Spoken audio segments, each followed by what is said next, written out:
Saya mau tanggapi sedikit boleh nih Bang KP3. Boleh, nggak ada yang salah. Jika Anda mengungkap kejahatan tapi diperlakukan pelaku kejahatan, berarti Anda sedang berada di negeri yang dikuasai penjahat. Edward Snowden. Tapi tidak perlu menjadi Jadi jahat begitulah, ketika begitu, kita di rumah penjahat, bos. Ya, kita tidak Iya, boleh. harus terus berjuang. Tapi kita perlu menjadi baik ketika kita di rumah orang baik, walaupun kita sebenarnya jahat. Bayangkan tuh, kalau bedakan ya, ketika kita jahat masuk ke rumah orang baik, maka kondisi kebaikanlah yang akan menyeret kita, memaksa kita. Tapi ketika kita jadi orang baik masuk ke rumah orang jahat, maka kita yang akan memaksakan diri kita menjadi jahat. Ya, begitulah Bang.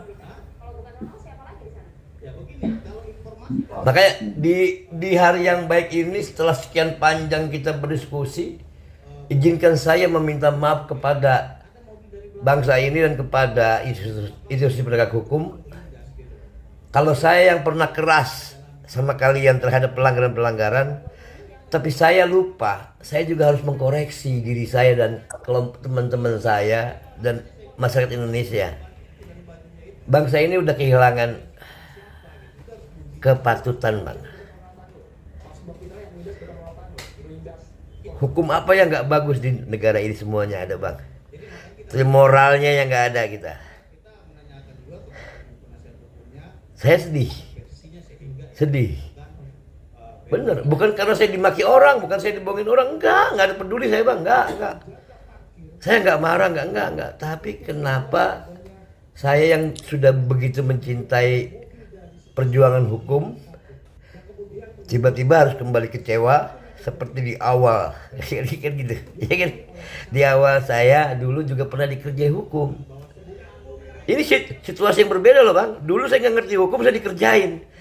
Tapi ketika saya berkomitmen untuk menjaga hukum, menolong orang, tapi sekarang ini kondisinya kita nggak ada harganya dibanding orang-orang yang berkelebat asik dengan yaitu dengan medsosnya, dengan segala macamnya. Bayangkan seorang dedek yang pelaku itu, yang belum dinyatakan bersalah atau tidak, tapi dia memang berada dalam lingkaran pelaku utama. Tiba-tiba dia dijadikan artis dan kemudian dia bisa berkata-kata dengan seenak-enaknya seakan-akan dia nggak bersalah. Itu buat gue. Jadi pantas ketika Farhad ya bertanya kepada Deddy Mulyadi di sidang tadi. Kami nggak butuh Anda, kami butuh butuh Dede gitu loh.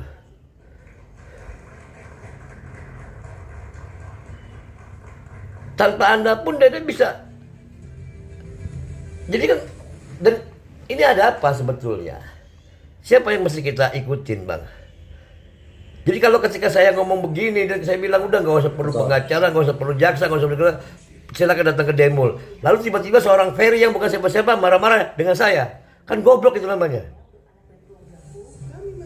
Padahal yang saya ucapkan adalah untuk menyelamatkan Deddy Mulyadi. Kan begitu, Bang. Nah sekarang kan terbukti dia ribut dengan Tony yang saya anggap pejuang untuk seorang Peggy, tiba-tiba direndahkan sedemikian rupa. Itu sama saja merendahkan kita semua, Bang.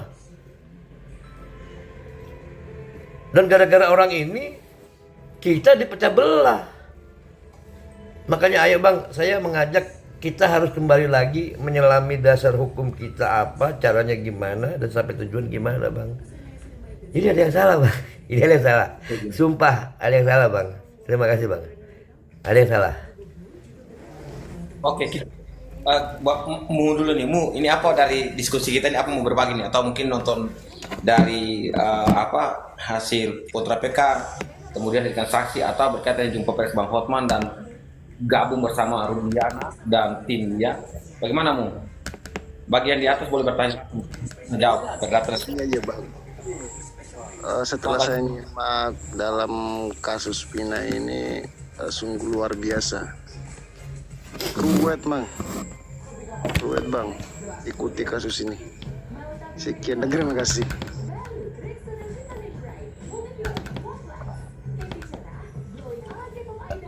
singkat, tepat, jelas. Makanya gerakan moral harus hadir. Hari ini saya senang juga pengacara-pengacara mulai membuat room ya, edukasi hukum dan tanya jawab. Itu tujuan daripada kita, dan dari Ruwet tadi itu nggak salah. Dan itu kekuatan kita sebagai orang yang masih peduli di Indonesia. Betul? Iya, setuju Bang. Oke, Ren lagi nih. Hormat, Abang ke Bang Nyoman. Aduh, Bang Nyoman ini. Bang Nyoman kalau waktunya kosong tolong naik lah. Beliau kalau tata negara saya suka bertanya dengan beliau. Memikir hukum tata negara dan ya peduli terhadap pemerintah. Oke, Jufri. Ini bagi yang mau bertanya hukum boleh. Saya lihat abangku terbaik dulu nih. Ya, gerakan moralnya harus ditingkatin. Terus saya boleh marah. Ya, Korban Karena sekarang moral jangan itu bicara pelajaran Bang, paling mahal itu moral. kata-kata dan label moral itu sekarang malah dianggap pengkhianat Bang. Kalau kita beli baju moral di Iya, pasar, nggak berarti kita hidup di negara penuh penjahat.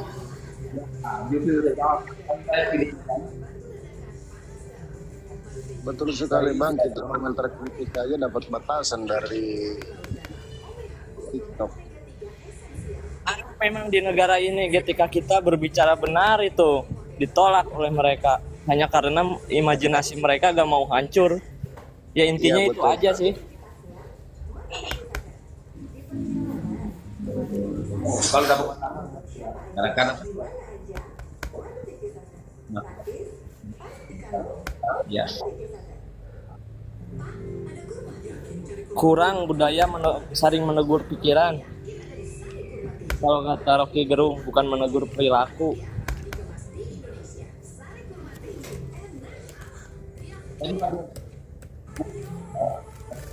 kasih saja.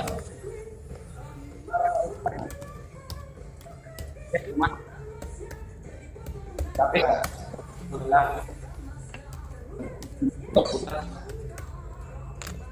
Radu 3 Nggak jelas Bang Os. Suaranya nggak jelas Bang Os.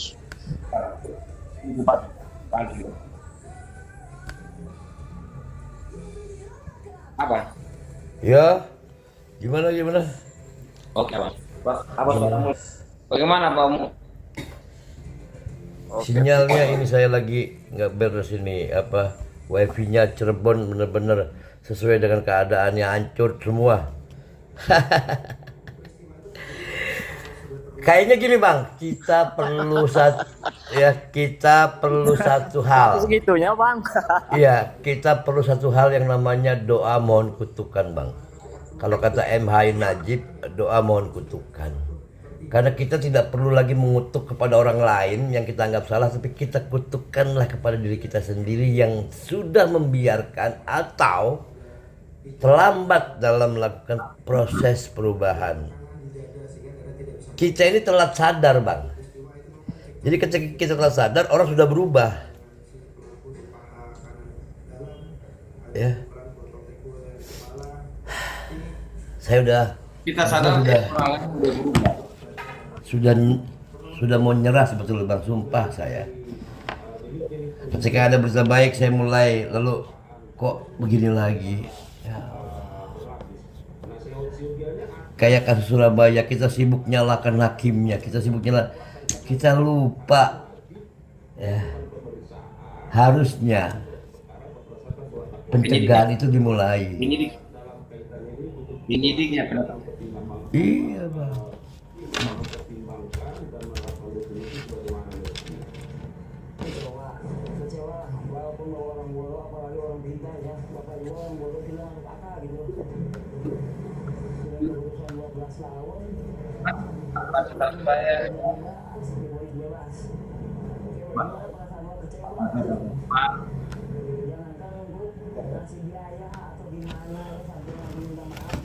Ini sinyalnya habis lagi, sinyalnya habis.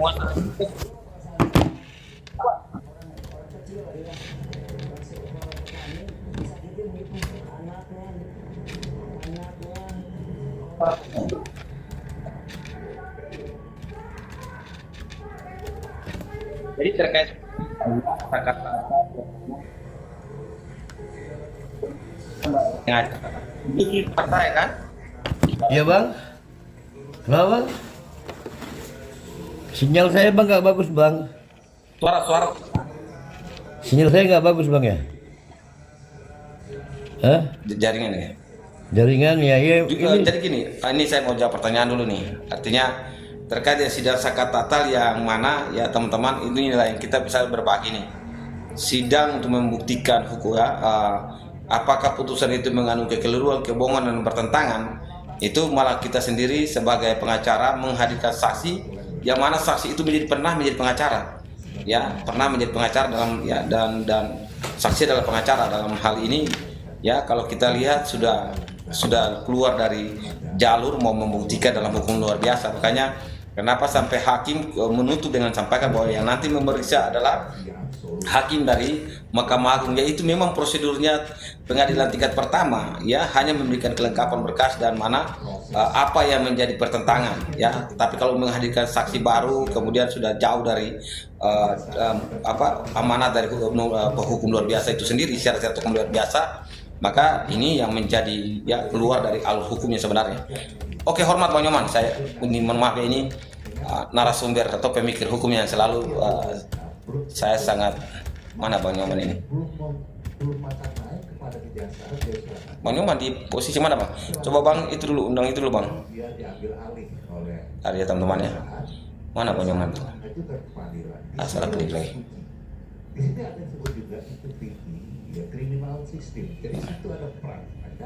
Oh, Bang Jufri yang komentar, saya pikir Bang Nyoman Jinai. Sorry.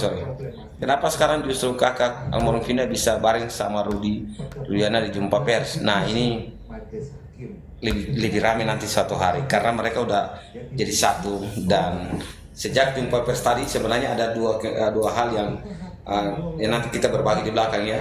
Kita melihat dulu kasus ini, pertama dia beda dari sisi hukum, bukan kecelakaan lalu lintas, itu dari sisi penanganan hukum formil yang sudah pasti. Kemudian dari pendalaman hukum, terserah dari sisi adik-adik atau mereka di dalam yang kita mau berjuang hari ini, membuat kita kembali khawatir.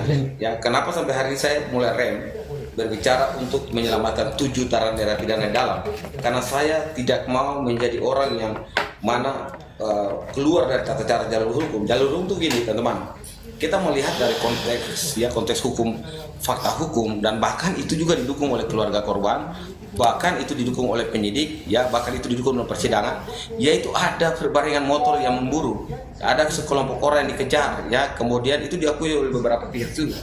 Dan dari hasil-hasil itu kita tahu bahwa ini kecelakaan ini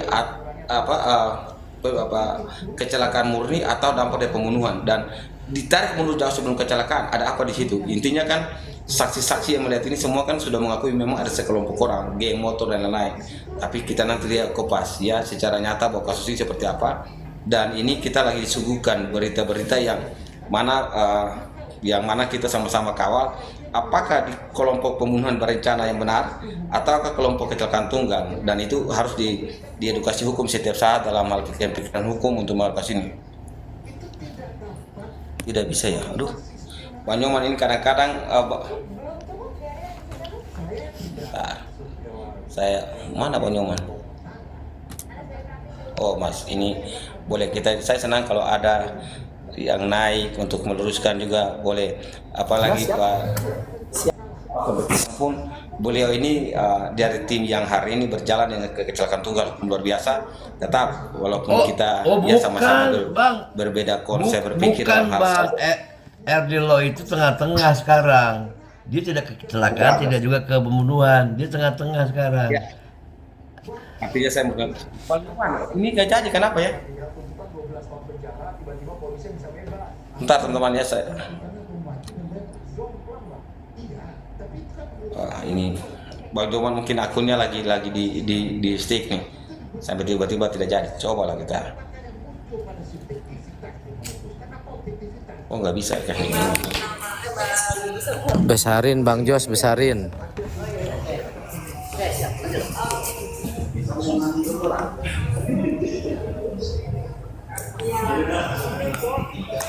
Bentar ya.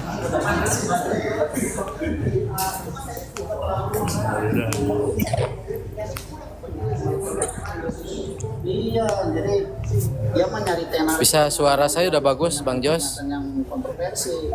Nggak boleh begitu, nggak mendidik namanya. Memang kan harus mendidik. Bang Jos, lawyer pejuang. Siap. Siap, hormat saya buat Bang Jos. Hormat, ya. Masih di Cirebon, saudaraku. Masih berdinas sama beliau. RD, bilangin dong sama Bang Mukhtar, gua nggak ditegur, Kayak si Abah. gua nggak ditegur sama Abah tuh juga yang ada. lagi tuh. Apa? Kenal kan Abah KP3 cenah kabarin. Kenapa? Gua nggak Komunikasi ditegur wae gua. rek mere proyek ke Bang Mutar terjadi wae cenah Abah ya. Katanya udah beda jalan, Dek. Padahal kan gua juga ada di sana, Dek.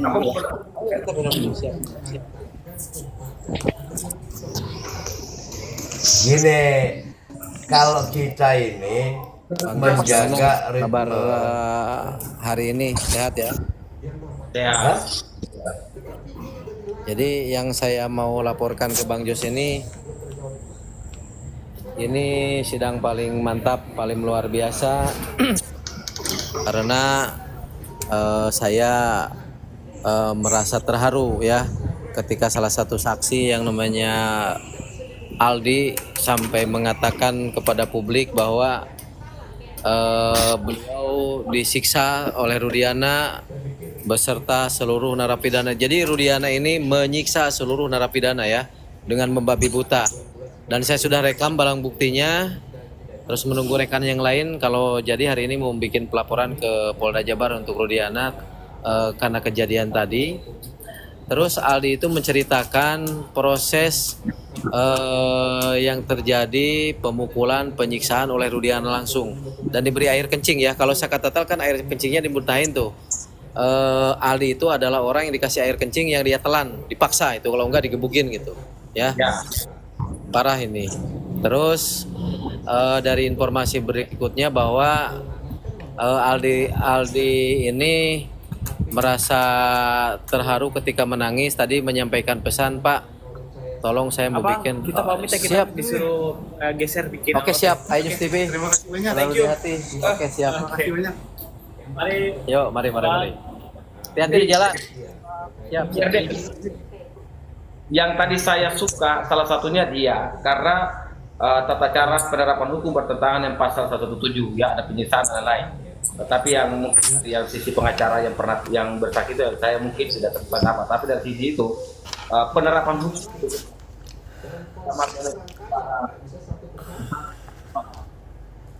Si Abah tuh kadang kalau ngerokok suka kelihatan aku ke band loh gara-gara kamu tadi rokok tuh. Mana gua? Tuh ada typing tuh. Jadi Bang Jos, intinya kita sudah punya rekaman langsung yang diambil dari handphone saya. Keterangan dari salah satu saksi, Rudiana itu menyiksa seluruh dari terpidana ya. Termasuk dia adalah orang yang dipaksa untuk dan dia itu adalah orang yang tidak mengaku, makanya dia dilepaskan. Jadi tadi Aldi bilang gini, Pak, gimana caranya saya mau bikin surat terbuka, mau masuk ring katanya. Saya mau masuk ring ayo sama Rudiana katanya, mau ajak tarung sama saya gitu. Sedih sekali hari ini. Ya coba mau ajak Gini. tarung sama saya gitu. Begini. Menyampaikan kepada Begini. kepada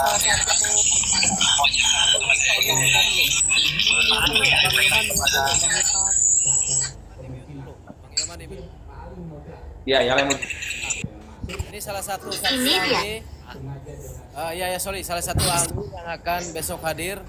Beliau Profesor Associated Dr. Ya. Yogi Fernando SIMA yang kemarin bersama Kamarudin Simanjuntak. Disapa rekan-rekan lawyer saudaraku. Oh iya, selamat malam. Mau makan empal dulu nih, empal gentong.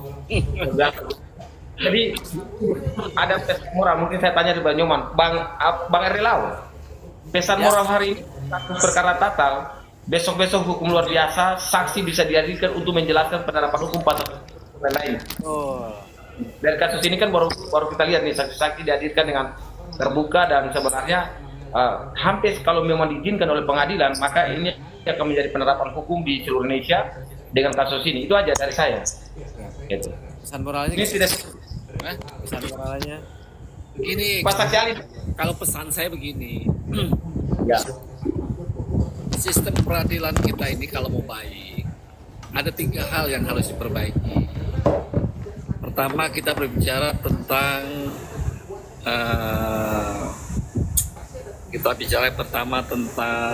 lembaga penegakan hukum itu sendiri. Yang kedua, kita bicara aturan hukum itu sendiri. Yang ketiga, kita bicara tentang budaya berhukum kita. 3 hal itu yang sangat penting. Kalau 3 hal itu bisa dibenahi, ya menurut saya tentu kita akan hebat sama seperti Amerika. Luar biasa. Sama-sama kontinen. Kita nggak perlu sistem hukum yang sama, tapi paling tidak kita sudah pada tataran yang manusia yang beradab lah. Sudah masuk manusia beradab lah kalau 3 hal itu dibenahi. Sepanjang 3 hal itu dibenahi, kita masih masuk dalam kategori manusia yang kurang beradab. Itu aja sih. Dan kalau tidak beradab, tidak berkeadilan. Saudaraku mau pakai mobil? Sebetulnya saya mau nimpalin pernyataan abang nih, karena tadi kebetulan ada Bang Mukhtar yang mengajarkan sama saya satu kata-kata yang luar biasa agar saya memperjuangkan tentang yang namanya keadilan. Jadi begini, pada waktu saya komentari soal bagaimana memperjuangkan nasib 8 orang. Iya, ke semua ya, Bang, sama Abang dan juga sama RD Lau. Jadi Bang Mukhtar itu pernah menyampaikan sama saya, ya, soal tentang membebaskan ke-8 orang itu dan juga membuka tabir keadilan kematian 2 anak manusia. Dia mengatakan dengan sangat jelas di WA-nya, bila mana kepentingan membela klien yang 8 orang itu hanya sebatas membebaskan, maka itu sangat dangkal. Itu bukan bahasa saya loh, bahasa yang bersangkutan.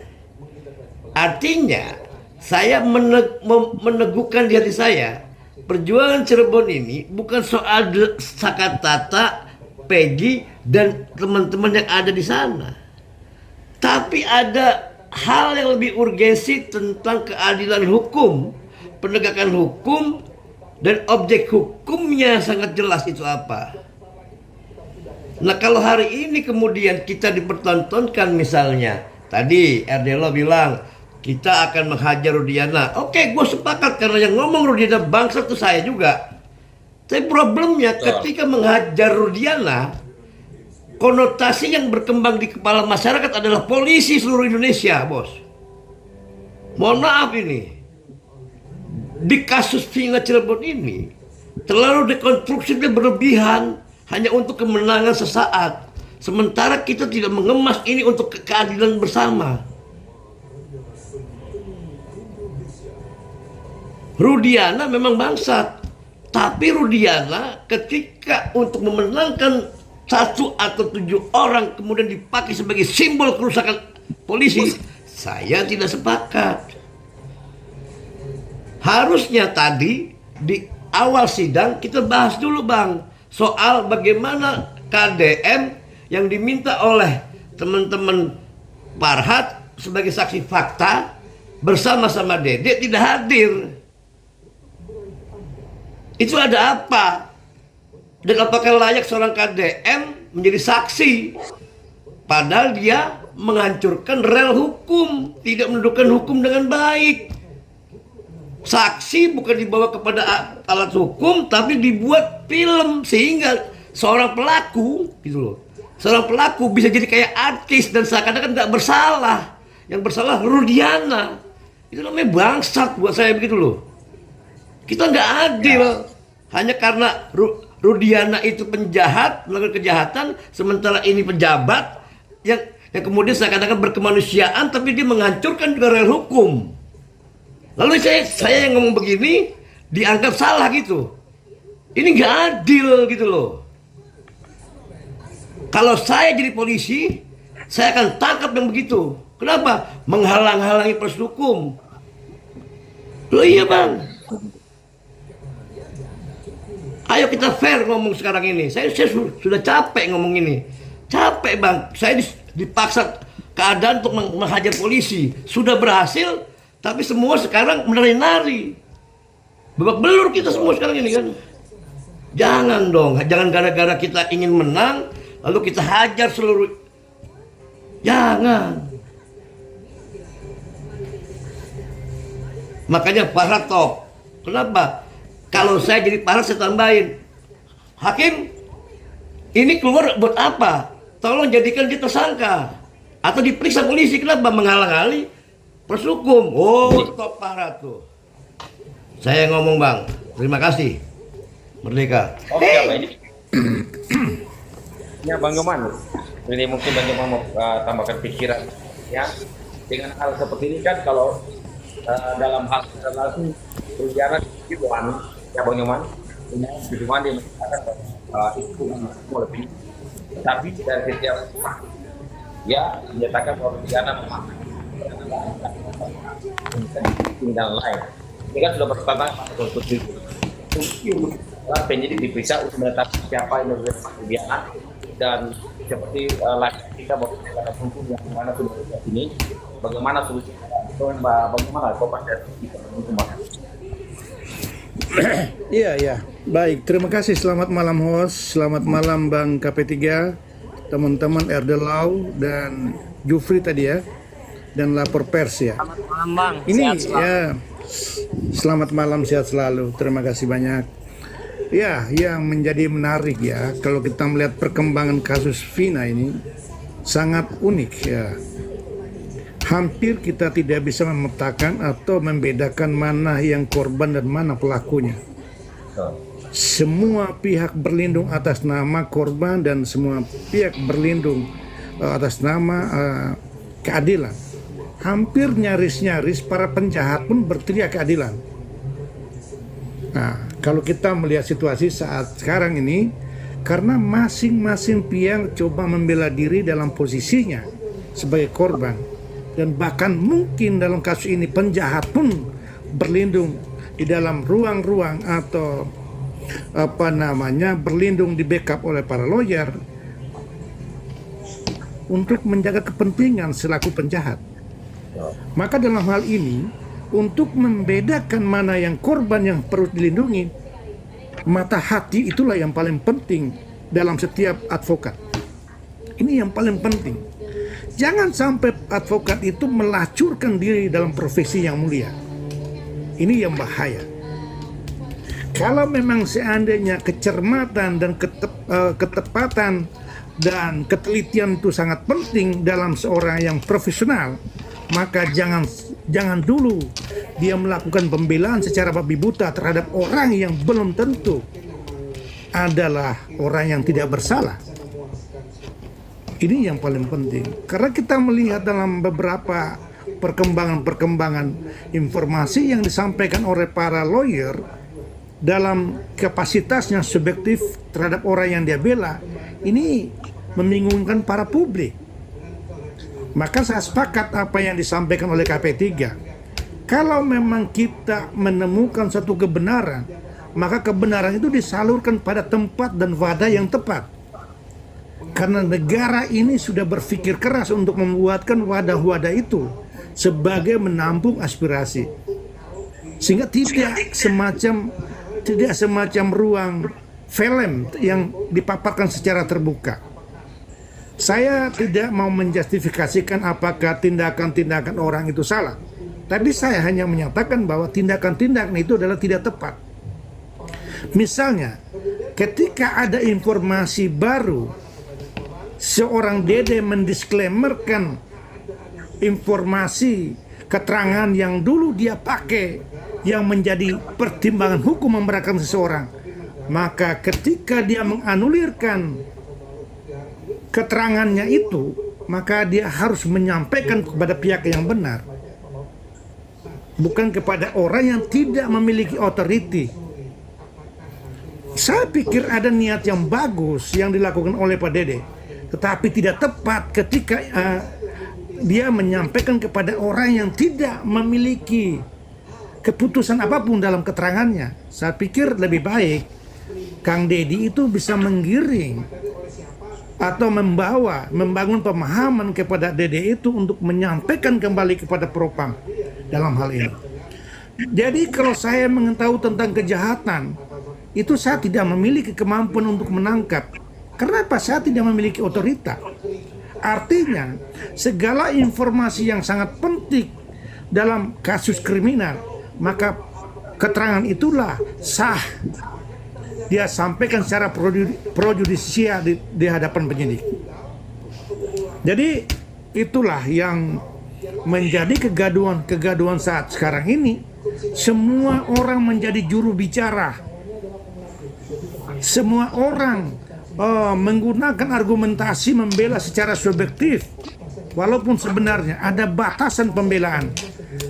Pembelaan seorang advokat itu hanya dalam ruang persidangan yang namanya pledoi. Dia tidak berkenan, dia tidak memiliki kewajiban untuk menyatakan orang tidak bersalah dalam ruang publik. Kalaupun dia boleh berbicara dalam konteksnya tidak membela, tapi menyampaikan informasi yang dia terima dari kliennya.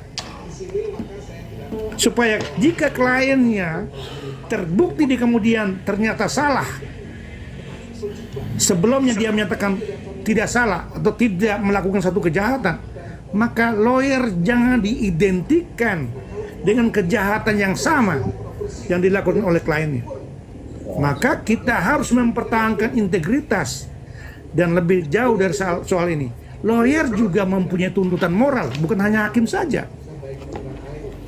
Jadi selalu dalam ruang diskusi saya bilang, ketika para lawyer begitu semangatnya untuk menyerang institusi lain, tapi jangan lupa bahwa di dalam advokat pun ada sisi kelemahan yang harus diperbaiki secara utuh. Jadi itu saja dulu pengantar dari saya, bahwa kebenaran itu akan ditemukan apabila seluruh pihak mencopot atau menanggalkan seluruh profesinya, apapun itu. Dia hanya berangkat dari hati nurani dan ilmu yang dia miliki. Itu baru menemukan satu kebenaran. Saya tanya Kalau boleh? kita berangkat dari subjektivitas, kalau kita berpihak, kita berangkat pada tindakan subjektivitas, maka satu naluri yang kita miliki, harus menang apapun orang yang kita bela itu salah. Saya tanya ini boleh? yang menjadi pergeseran nilai moral. Demikian. Saya tanya boleh? Jadi gini, apa bedanya Dede, Aep, dan Rusdiana dalam kasus ini? Dia sama-sama dituduhkan, sama-sama dalam posisi, sama-sama dalam kondisi yang sama, melakukan perbuatan yang mengakibatkan atas dasar keterangan-keterangan para saksi. Kan begitu ya? Kan begitu ya? Langsung jawab dulu nih, Bang, nanti jawab. Iya. Bagaimana caranya gini Bang, bagaimana caranya Bang Erdelo tadi menyatakan kesalahan yang begitu berlebihan terhadap Rudiana, sementara ada seorang KDM yang menuangkan seorang penjahat yang sama menjadi seorang pahlawan dengan cengengesan di videonya, dan itu menjadikan backman masyarakat menjadi kabur. Dan kita nggak bisa bedakan lagi mana urutan hukum, subjektivitas, dan mana keadilan yang sungguhnya. Tolong jelaskan sama saya apa perbedaannya. Terima kasih. Oke, makasih Muga. Jadi gini, sebelum saya serahkan buat Bang Nyoman dan nanti urutan lagi ke bawah, saya berbagi ini.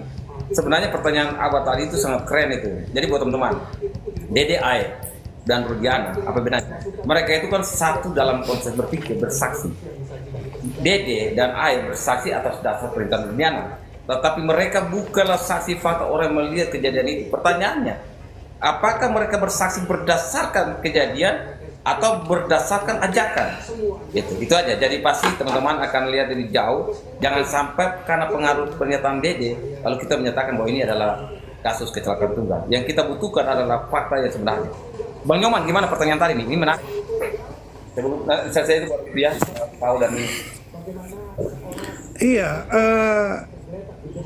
Dede, Aep, dan Rudiana ini sebenarnya kan seperti mata uang yang tidak bisa dipisahkan.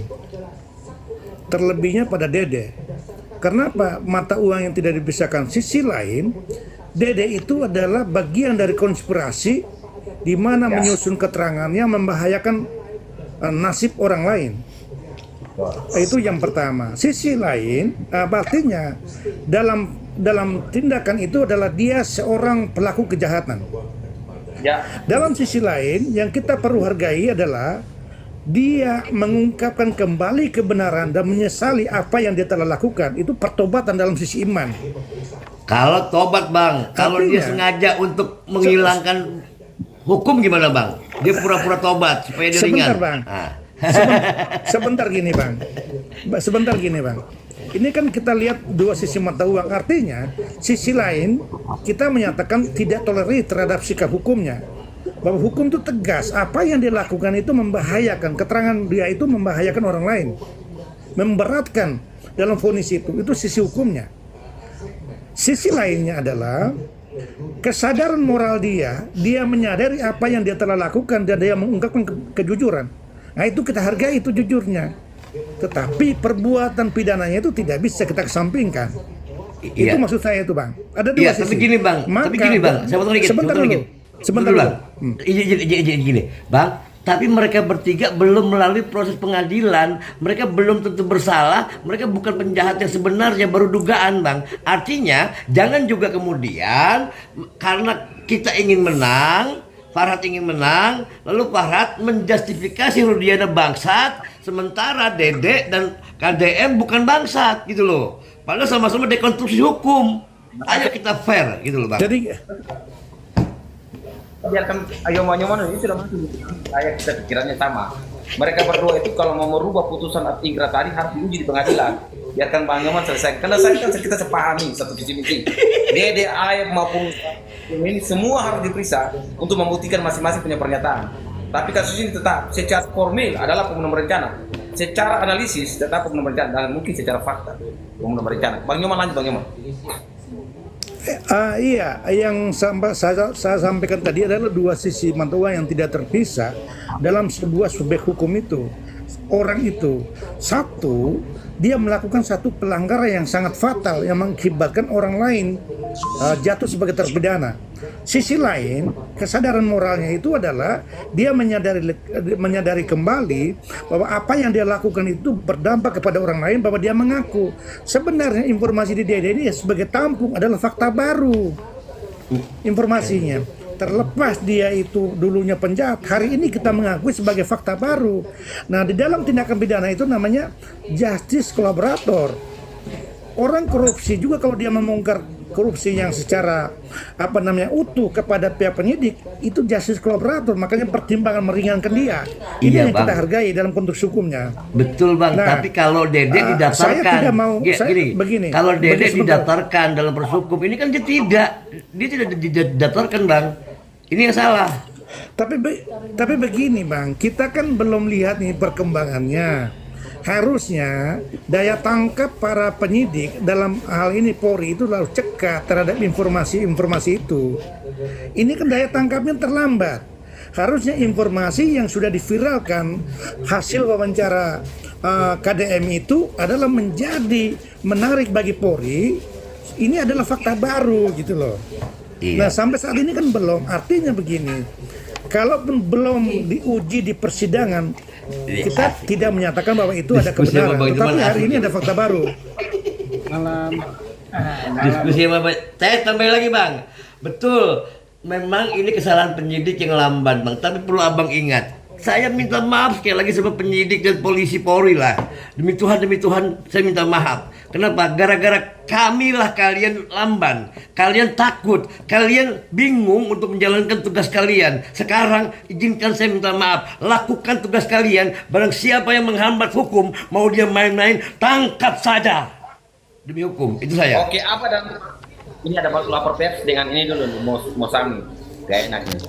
Lapor pers dulu lah. Lapor pers aku mau dulu lagi nih. Tapi sebelum lapor pers ngomong, saya jawab ini nih di dalam. Ada kebetulan penanya nih. Izin hakim 2018 apa gitu belum biar secara hukum jelas. Jadi gini teman-teman, dalam kasus khusus pidana, proses penerapan hukum itu harus jelas dari awal dasarnya ya.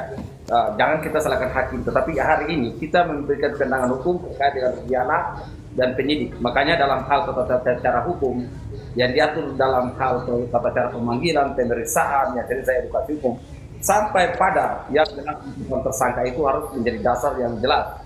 Karena sampai pula dari penyidik tadi berpindah kepada jaksa menggunakan tata cara menyusun dakwaan sampai pada menyusun putusan, itu juga jelas sampai pada persidangan. Jadi kadang kita tidak boleh lihat satu pihak dalam penegakan hukum yang salah hakim, tetapi apabila dasar awalnya dalam contoh penyidik tidak menggunakan tata cara pemeriksaan yang benar bertentangan dengan pasal 117, ada pemukulan, pemaksaan, ya tekanan, bahkan intimidasi, itu tidak boleh.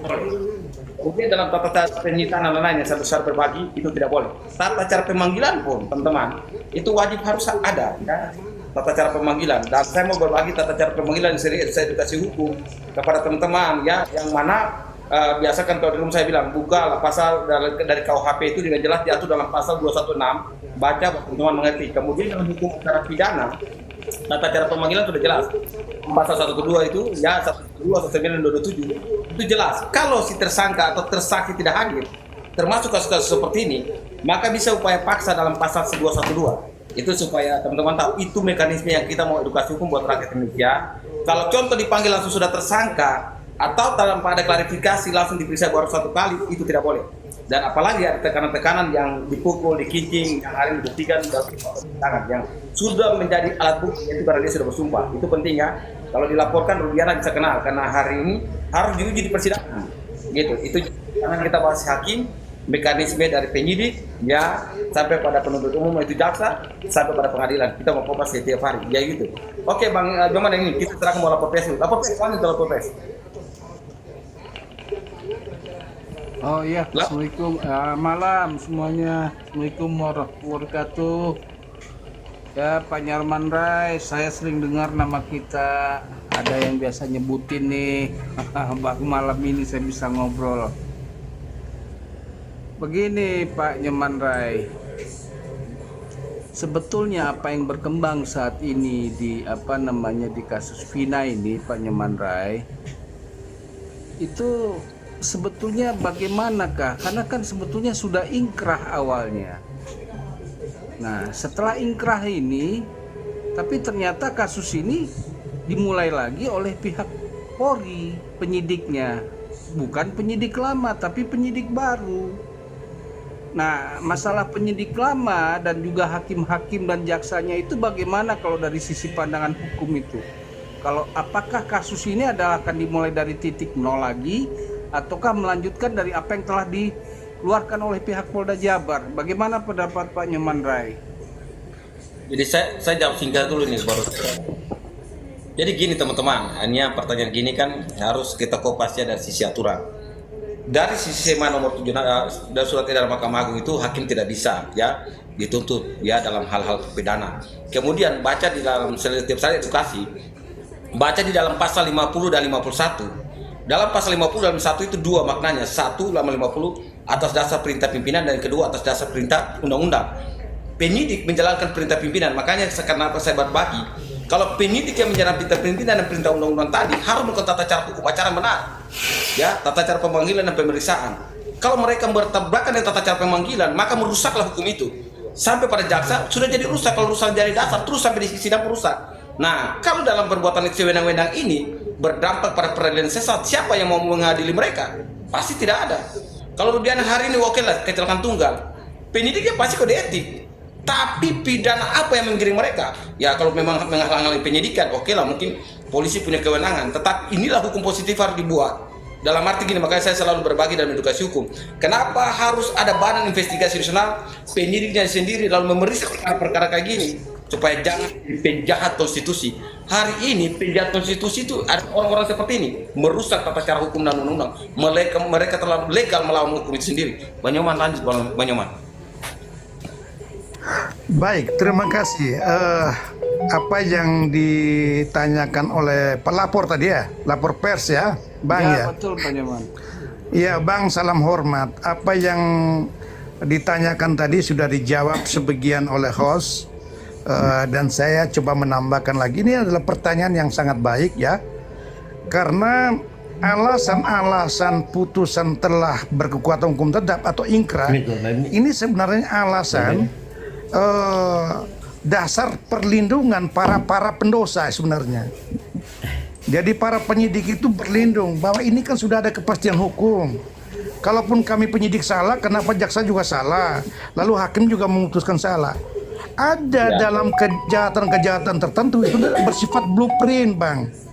Sudah satu paket kejahatan itu secara linear dari bawah sampai ke atas. Bisa saja perkara ini memang sudah ada kepastian hukum, tetapi tidak memiliki nilai kebenaran. Karena dalam tujuan hukum itu adalah yang pertama keadilan, yang kedua kemanfaatan, yang ketiga kepastian. Kalau kita melihat dari tujuan hukum itu tidak sempurna dalam kasus ini. Kepastian hukum sudah ada karena memang sudah ingkrah. Tetapi kemanfaatan dan keadilan itu belum ada. Kenapa keadilan belum ada? Ada suatu peristiwa yang tidak terima dan terima.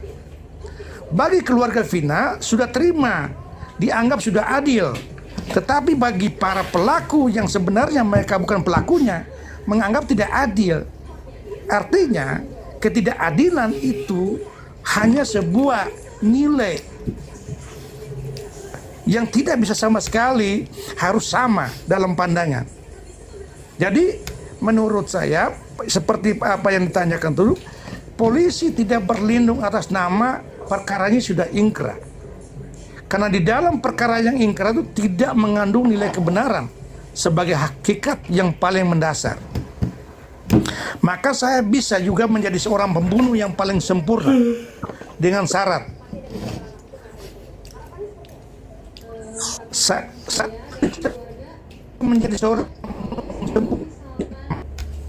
saya mencari sebanyak pagi kan bahwa saya berada bukan tempat saya bunuh. Itu yang pertama. Yang kedua, saya ahli yang menyatakan perbuatan saya itu bukan tindak pidana. Yang ketiga, saya merangkul seluruh para penegak hukum dan saya juga membayar uang terhadap hakim bisa mengubah keputusan yang saya rasa menjadi benar. Kita semua menjadi pembunuh hebat jika sistem ini sangat kuat. Maka orang selalu menyatakan dalam sistem